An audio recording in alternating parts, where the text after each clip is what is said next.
赤色灯を光らせサイレンを鳴らす乗用車、道路運送車両法違反などの疑いで野々市市の男子大学生が書類送検されました。男子大学生は自ら赤色灯をつけるなど乗用車を不正改造し、法定速度を超えるスピードで運転した疑いです。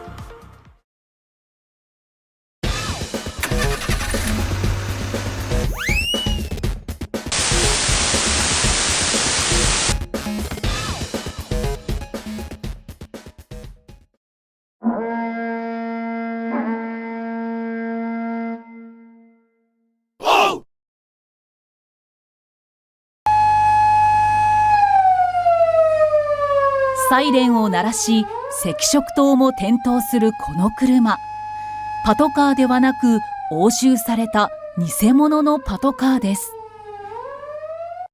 8月には石川県警と偽パトカーの直接対決が起きていました。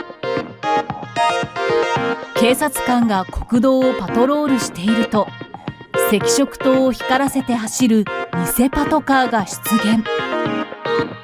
職務質問し、任意同行を求めました。しかし、警察署に向かう途中で突然。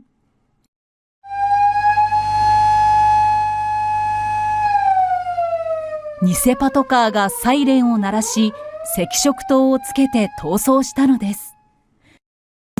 逃走中に2度も信号無視をした偽パトカー。警察は事故の危険があるため、追跡しませんでした。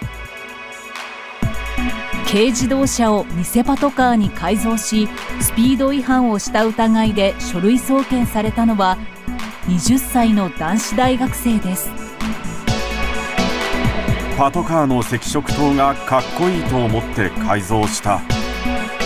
スピード違反は覚えていない。